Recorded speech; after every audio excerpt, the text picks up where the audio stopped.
Puget Sound Naval Shipyard, Bremerton, Washington, the largest naval repair complex on the West Coast. In July 2026, the Navy announced an accelerated timeline for a second carrier-capable dry dock at a Pacific Coast facility. The official statement used the word maintenance. The Pentagon budget line used the phrase surge capacity. Neither phrase tells you what this actually is. This is not a maintenance story. This is a war planning story. And the location of the second dock, once you lay it against a map of PLA Rocket Force range fans, tells you exactly which war the Pentagon is planning for and how long they expect it to last. Here is the question the second dry dock raises, and what this video will answer.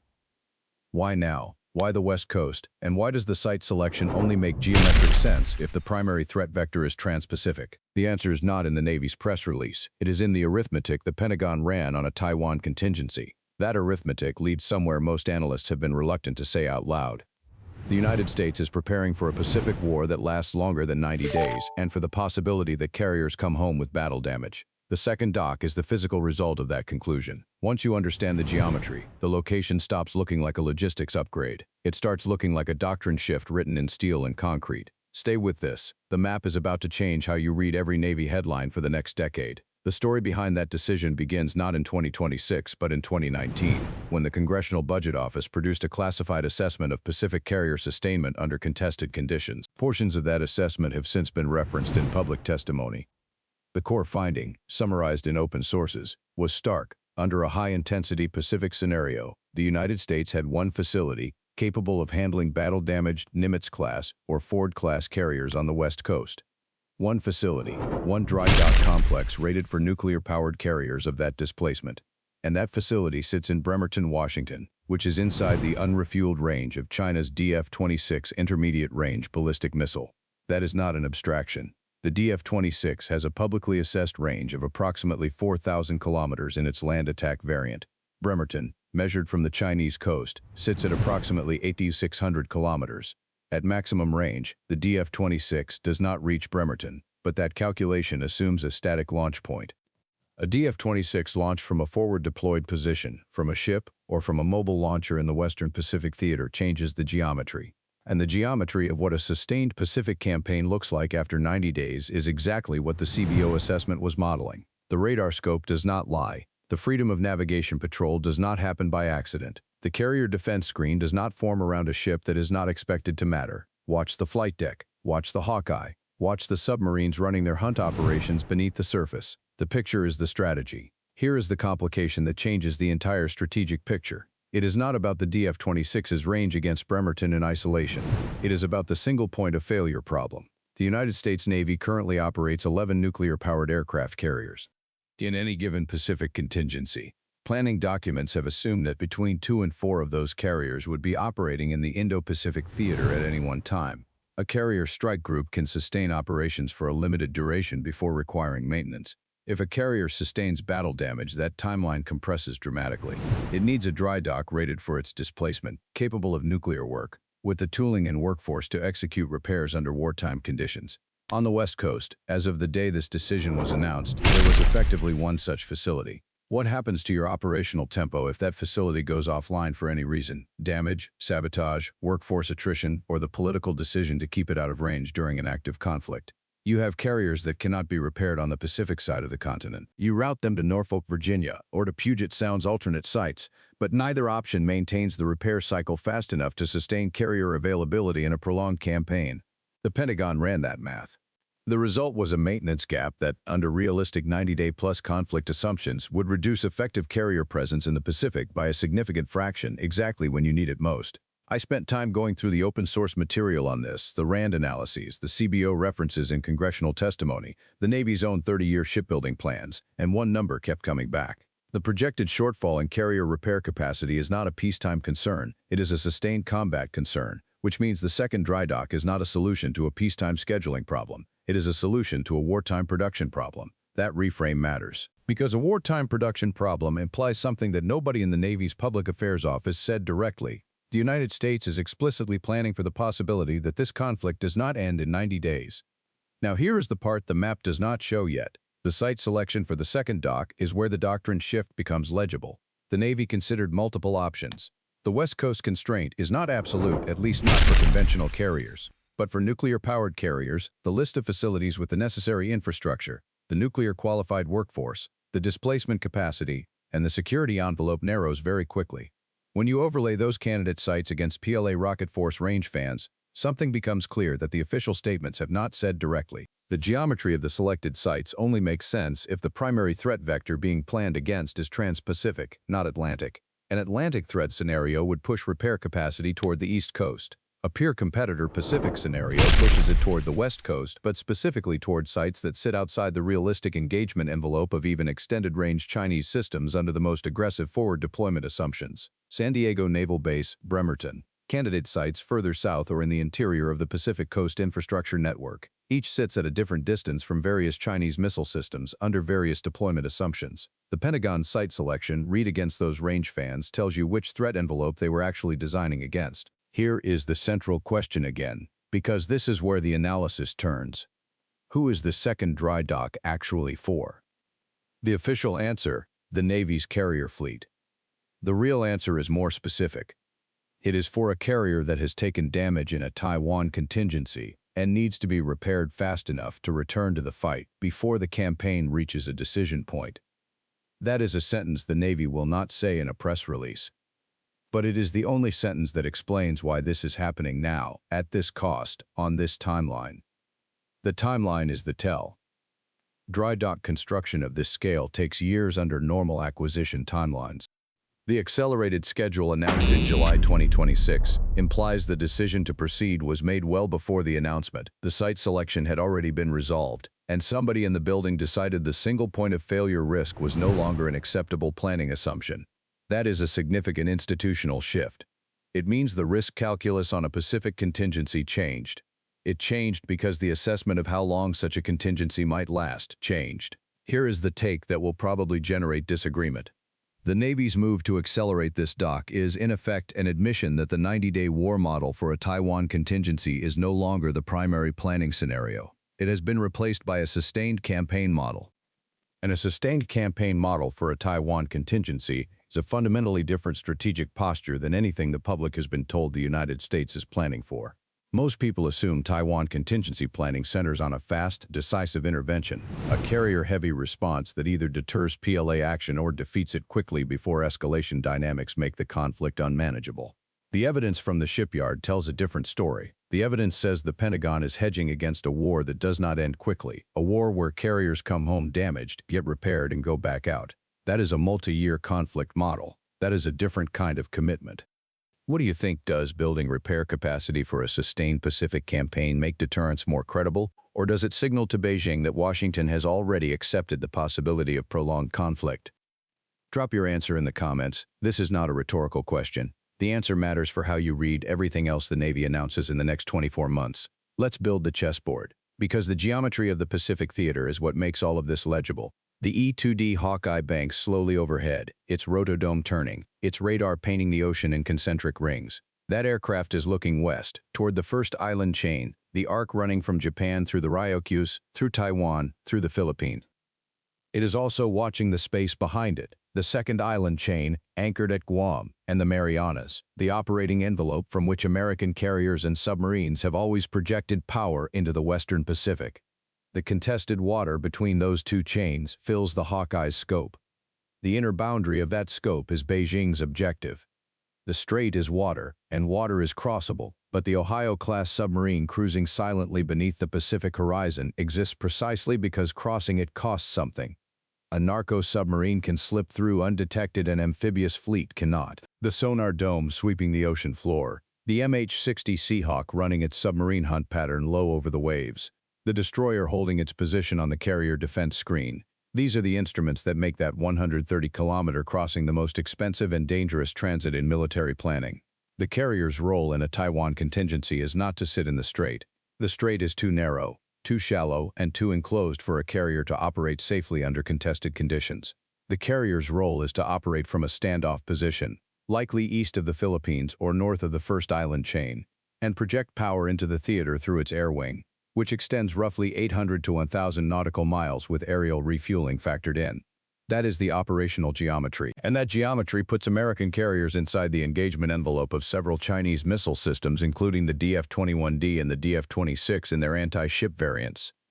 The DF-21D, the carrier killer, has a publicly assessed range of approximately 1,500 kilometers. The DF-26 anti-ship variant extends that reach. Neither system has been demonstrated in a live engagement against a maneuvering carrier with an active Aegis defense screen and a layered air defense perimeter. Whether those systems actually work as advertised against a real carrier strike group is something the PLA has not answered in practice. But the question of what happens if they do work, even partially, against one of 11 carriers in a sustained campaign, that is the question the second dry dock answers. 15 minutes in. The carrier deck is alive with motion. Flight crews respotting aircraft, deck handlers in colored jerseys moving with the precision of a choreography drilled 10,000 times. This is the machine at work. Now here is the variable, the range fan analysis. Almost missed. The DF-26 is a road mobile system. It does not fire from fixed sites. It fires from transporter-erector launchers that can reposition. The PLA Rocket Force has invested heavily in making that system survivable by keeping it mobile. What that means for the West Coast shipyard calculation is that the threat envelope is not static. A DF-26 launched from the eastern coast of China has a different range profile than one launched from a ship or from a forward island position in the first island chain. The Pentagon site selection for the second dock had to account for a threat envelope that moves. This is the detail that stuck with me when I was working through the publicly available material on this. The site selection is not just about current DF-26 range from current Chinese territory. It is about projected Chinese capability and positioning over the lifetime of the dock, which will be decades. You are not building a dry dock for 2026.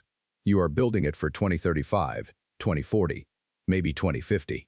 And the PLA's force development trajectory over that period, read against publicly available Chinese defense white papers and Western assessments, points toward extended-range strike systems, sea-based mobile launch platforms, and forward positioning in the first island chain and potentially the second. The geometry of the site selection, read against that projection, tells you what the Pentagon assessed the Chinese military will look like in 15 years. That is a more interesting intelligence product than anything in the Navy's official announcement. Here is what this tells us about the current strategic moment. The shift from the 90-day model to the sustained campaign model is larger than a shipyard decision. It is the institutionalization of a new assumption about the character of a potential Pacific War. The post-Cold War era of rapid decisive operations, the Gulf War model, the assumption that American technological superiority would produce swift outcomes. Those assumptions are being quietly retired in the Pacific planning context. The second dry dock is one physical artifact of that retirement. The other artifacts are in Guam, where the United States has been investing in dispersed basing, hardened facilities, and integrated air and missile defense at a scale not seen since the Cold War. They are in the AUKUS submarine base agreements with Australia, which add a repair and sustainment node in the Southern Pacific at Darwin and Perth. They are in the Enhanced Defense Cooperation Agreement sites in the Philippines, which add access nodes closer to the first island chain. Each of these moves, read individually, looks like a tactical adjustment. Read together, against the backdrop of the second dry dock decision, they are the physical infrastructure of a sustained campaign strategy. Put yourself in the position of the Chinese military planner for a moment.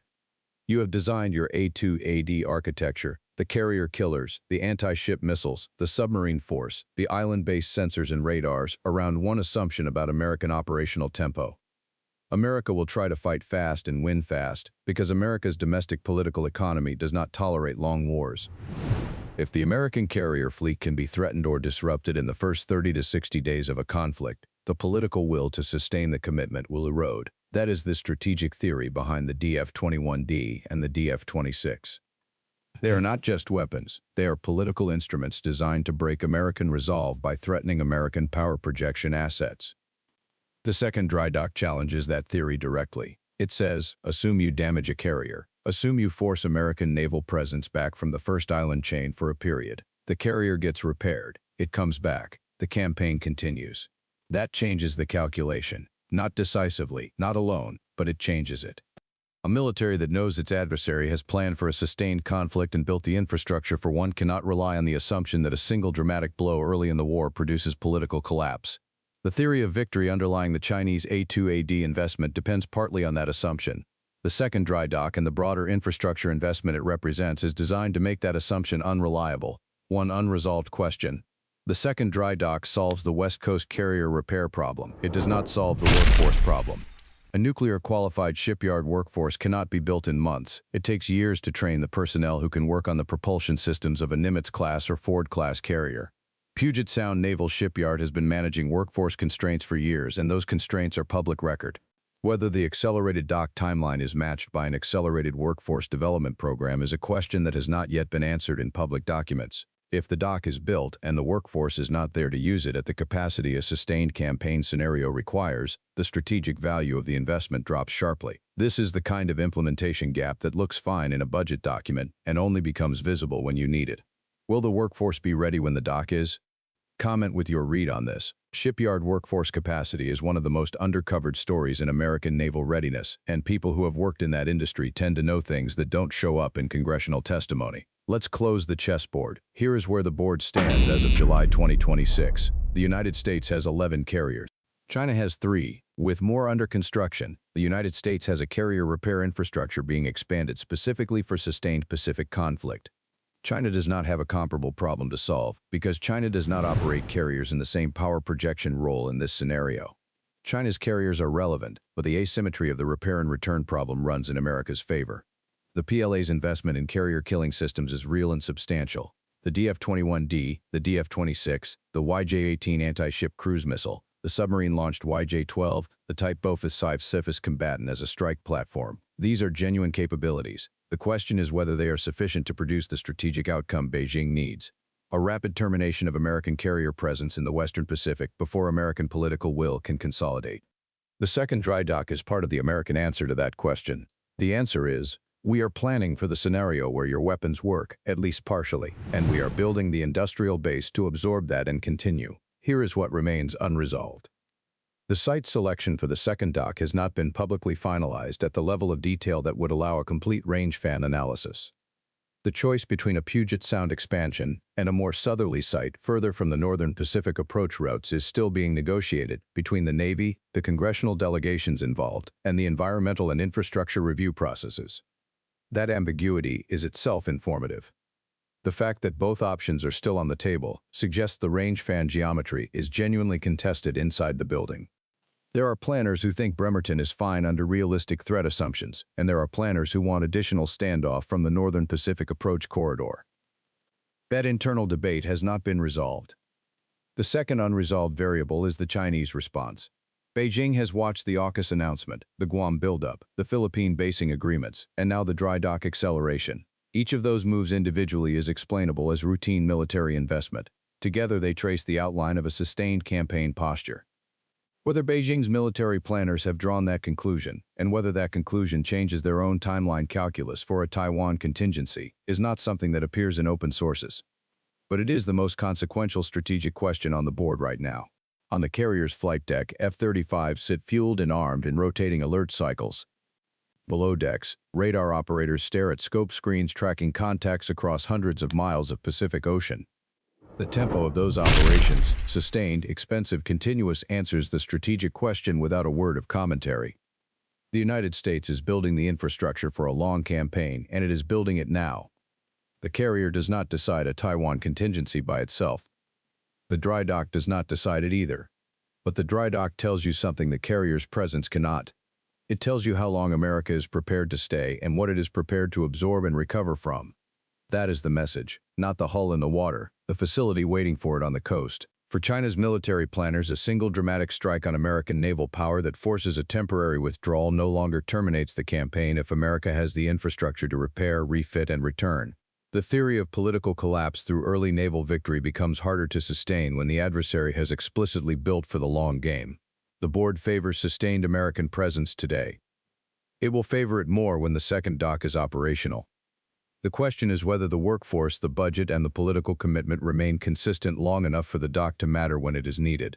The carrier sailed into the Pacific. The dry dock is being built to receive it when it comes home damaged. That sentence contains more strategic information than anything the Pentagon put in its press release. On the pier, the activity is not the activity of a vessel heading into dry dock. The flight deck is not empty. The ordnance elevators are moving. The helicopter deck is receiving aircraft, not offloading them. Whatever the official language says, the picture on screen says something else.